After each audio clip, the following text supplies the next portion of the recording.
Kindness will save the world. This is something that every person should know from their very childhood. By doing good deeds, everyone can make the world a better and lighter place. For sometimes, doing a good deed doesn't require much effort at all. It only requires being attentive and kind-hearted. People do good deeds all the time, helping their parents with house chores, taking care of small children or helpless animals, wishing their neighbors a good morning. These things don't even require much time. When people do good and kind things, they make the world a better place. Others can feel it and try to pay it forward, which indefinitely multiplies kindness and spreads it all over the world. This truth was confirmed by what happened to our family. Looking at the example from our own lives, it became obvious that one small good deed will be repaid in double. You can consider yourself to be on definite unpaid leave, declared the owner of the printing company where my husband and I have worked for 5 years. He said it as soon as the lockdown had started, which all of us at the time thought wouldn't last over 3 weeks. This was the start of our house arrest in our one-bedroom city apartment. There were 3 of us, my husband and I, and our daughter. We couldn't count on income from remote work. Our main customers, cafes, restaurants, and small customer service companies, they were all inevitably plunging into a hopeless crisis. But that wasn't the worst thing, as we did have some savings and we didn't plan on making any major spendings. The inevitable part was that we'd be stuck within the 4 walls of our apartment. Our daughter, who was in 2nd grade, didn't know what to do with herself, and Dylan and I began to bicker over the most insignificant things. We had this anxiety-inducing feeling of suffocation in that apartment, which suddenly turned from our nest into a cage. Every next day was exactly the same as the previous one. The news were like messages from the front lines, and every evening was riddled with a painful feeling of lost time. I'm bored. I can't stand this anymore. My best friend Bella went to the countryside. I want to go somewhere too, asked our daughter one day. It turned out that both my husband and I have also been thinking about it, but we didn't have the courage to admit it for some reason. We had a small house in the countryside where my grandmother used to live. If we didn't manage to settle down there, we could always come back. So it was a win-win situation. And so we started packing. When our family decided to move, it was the end of March. The house, with a sizable garden, had a somewhat abandoned look to it, but was perfectly fit for living. The roof was intact, the windows and doors were sturdy, the fridge worked fine. There was an electric stove and a fireplace that warmed up the room to a more or less comfortable temperature. By the time it was evening, Dylan unloaded our food supplies and personal belongings from the car. We said hello to the neighbors over the fence and started making the place into a home. No longer used to moving around so much, we couldn't get enough of the spacious backyard, the birds singing, and all the fresh air. We felt like prisoners who had just been pardoned. Barbara, who you couldn't pry away from her cell phone screen before, now ran around happily, chased the first butterflies, looked for bugs in the garden, and took photos of everything. The delicate flower petals, the dew on the cobwebs, the rainbows after the rain. Her favorite place became the hammock in the garden, which my husband made from a blanket and a rope that he found in the attic. I also noticed that only a week into our life in the countryside, my daughter's skin rash was gone. We spent over a year treating the irritation and itching with all kinds of meds. Ointments for dermatitis, pills, and syrups were always present in our medicine cabinet. But eventually, the doctor said that there was nothing they could do to help. All we could do was keep an eye on it to make sure it didn't get any worse. But here, her skin cleared up on its own.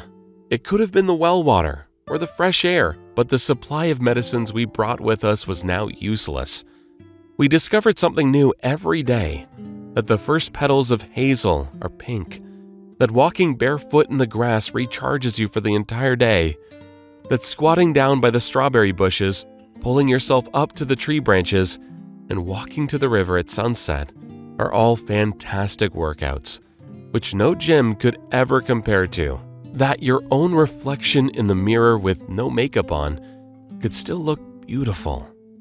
And there is no need to get anxious every morning over what dress to wear to work. But the main event that happened during the time we spent in the countryside was the appearance of our ginger friend. But let's backtrack a little. We decided to go into the forest as a family. We wanted to see the best local scenery and enjoy the nature and the grandeur of the 100-year-old trees. It wasn't far away, but we decided to drive, park the car by the forest, and then take a walk. The weather was excellent. Dylan drove, and our daughter and I were watching out the window. My husband suddenly hits the brakes, unfastened his seatbelt, and got out of the car. There was an animal wriggling around by the roadside. At first glance, it was difficult to even identify what it was, a puppy or a kitten, as the animal's fur was pretty dirty. But Barbara and I decided to take a closer look, and to our surprise, we saw it was a fox. It's likely that it was hit by a car, as its hind legs were wounded and the animal couldn't move. My husband and I stood there dumbfounded, not knowing how we could help the poor fox pup, while Barbara sat down by his side and started petting him on the head. She said that she wouldn't let us leave him here to die, and she certainly wasn't kidding. The nearest vet clinic was a long drive away, so we decided to take the poor animal with us to the village. Back home, we fed the fox some milk and bread and put some healing ointment on his legs and bandaged them up. Pumpkin, that's how we named the fox pup, because of his bright orange fur. Couldn't walk at all at first, but felt great in Barbara's arms and had a good appetite. Our daughter got very attached to the foundling. She carried him around all day long, fed him, brushed him, and warmed him with her hugs. Pumpkin was very affectionate and always snuggled up in Barbara's arms, licked her hands, and wagged his tail happily like a puppy. The fox felt better with each passing day. Gradually, Pumpkin started taking his first steps, limping on one of his hind legs a little. But it was really great progress for us, as we were worried that his fractures wouldn't heal. It was clear that it was too soon to take the animal back to the forest, so we decided to take care of the fox until he was fully recovered. And to be honest, we got very attached to him, grew to love him, and, as it turned out later, he would save our daughter's life. One day, my husband and I were busy doing some chores around the house, and Barbara was out in the garden with Pumpkin. They played together a lot, and watching their interaction was pure joy. At some point, I saw out of the corner of my eye that the fox's fur got all bristly. He jumped and pushed Barbara onto the grass. At first, I couldn't understand the animal's aggression. Panicked, I ran out into the garden and started yelling at Pumpkin to leave Barbara alone. But when I came closer, I saw that Barbara was just fine.